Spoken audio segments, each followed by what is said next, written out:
Still on the episode, what has marriage stopped you from eating? Last week, I shared with you guys what marriage stopped me from eating. How I shared since I got married to my husband, I stopped eating snail because of love. And today, I'm going to be continuing that episode where I'm going to be sharing you what is forbidden in my own tribe as an African woman. Now, go grab your cup of tea and cup of coffee. Let's begin. Now, I grew up from the village, my mom's village precisely. And in my mom's village, it is forbidden for you to eat tortoise. It is forbidden for you to eat monkey. It is forbidden for you to eat crocodile. This is something every villager knows. So if you're a visitor and you go catch a monkey or you go catch a tortoise from the river or even to the extent of getting a crocodile, you are not their friend. The villagers will not like you. Let us just end it there.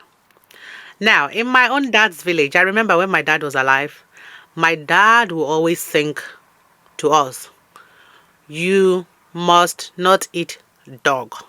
Don't come for me. They say, oh, I know people have dog as pets, but in Nigeria, people eat dog, right? People eat dog. There is one particular tribe in Nigeria. I'm not going to mention the tribe name. They eat a lot of dog meat. So people eat dog in Nigeria. But my dad always tell us, we must not eat dog. And I remember my dad used to tell us horrible story of him like putting a water that he was going to use to have a shower, and he went inside to get something and he didn't know that dog licked the water. He went to use that water to have a shower and he nearly died. They had to bring him back to the village to do some sacrifice because dog licked the water he was going to use to have a shower. They said during the time of war, this is what saved them, and they decided to worship that particular thing. Like in the village where I grew up, my mom's village, they call crocodile their mom, their mother. That's what they call it. So nobody touches it. Nobody. Nobody born of a woman touches it. Whether you're a Christian, whether they don't touch it. Now, as a what are you gonna do when you get married to someone from this tribe, like from my mom's tribe, for example, that they forbid tortoise and you eat tortoise, they forbid crocodile, you eat crocodile, they forbid snail, or from my husband's village they forbid snail and you eat snail. What are you going to do? Do you respect your husband's decision or the culture based on love because you love this man dearly? Or do you just say, well, okay, as a Christian, the Bible said everything God created is clean, I'm not going to. If your faith carries it, yes. But for some people, they've gone that route and the result was not nice outcome. These are cultures. Culture is just a way of people living. People made these rules and they start affecting your lives. I remember, like I said, when my dad used to tell us, you must not eat dog. And I remember having a conversation with my father and I said, I'm going to marry from this tribe. My father would say, no, because this tribe is so and so. And I said, I'm going to marry from this particular tribe that eat dog. My dad, oh, no, they eat dog. We don't eat dog meat. Oh, no. Like, my dad would not let you mention dog when he was alive. So what happened? One day, we went to church. Our church compound, we have dogs in our church compound. So the priest keeps these dogs. So anytime a priest is being transferred, they try to do like a send-off party for the priest. And they end up maybe using one of the dog as pepper soup.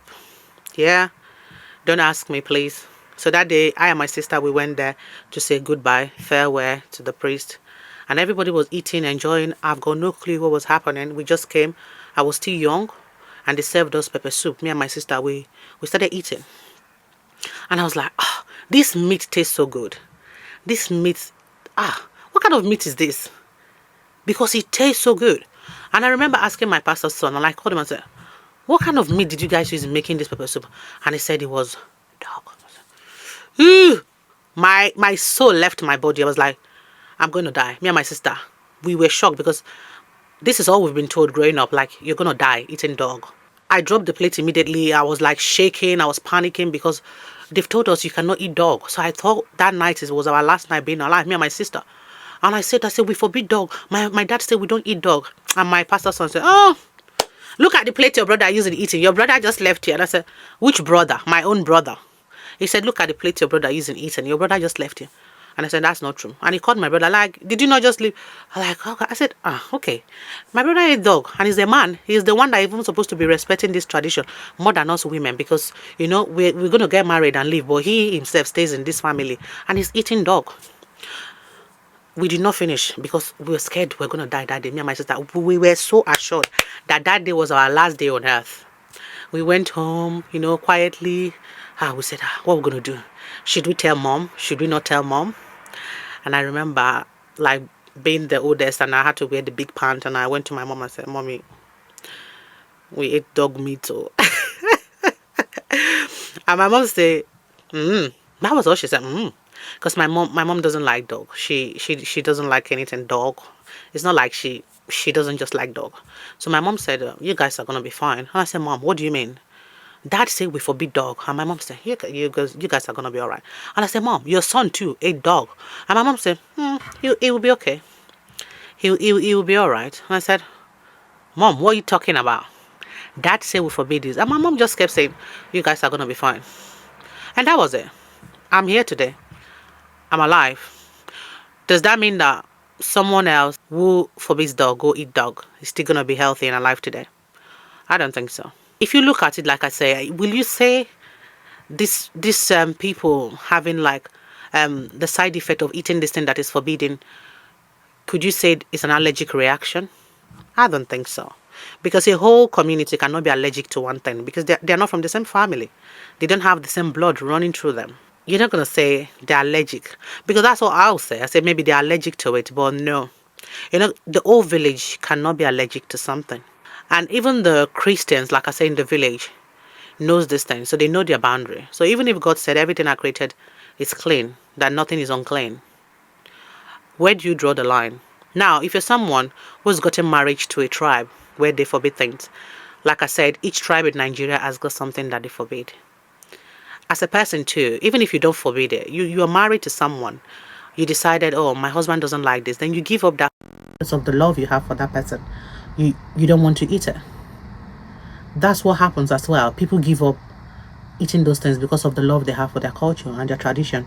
And most importantly, I think the most important thing that makes people give up these things culturally is because of the fear of the repercussion, the processes of trying to appease these gods or trying to let them feel better, because maybe they've seen somebody died from it and they are shocked. They don't want to be the next person, so they just give up these things, you know, because of the love and the respect they have for this tradition.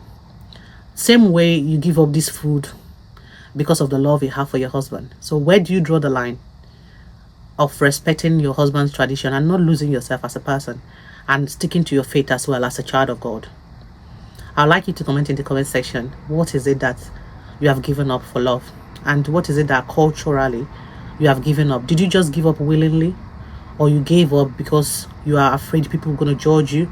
Or you are afraid if something happened, then your husband's family is going to come for you and say, you are the person, you know this. Why did you give this to our brother? You are the one that killed our brother. Like they always say, you are the one that killed our sister. You know we don't eat this. Why did you do this? And again, in my next episode, I'm going to be sharing another personal experience of what I witnessed as well with all these traditional things and all that. So make sure to click the follow button, subscribe, like, and I'll see you in my next episode. And comment, and I will discuss your comments in our next episode, what you gave up for love. Thank you, and I hope you've enjoyed this session. I love you.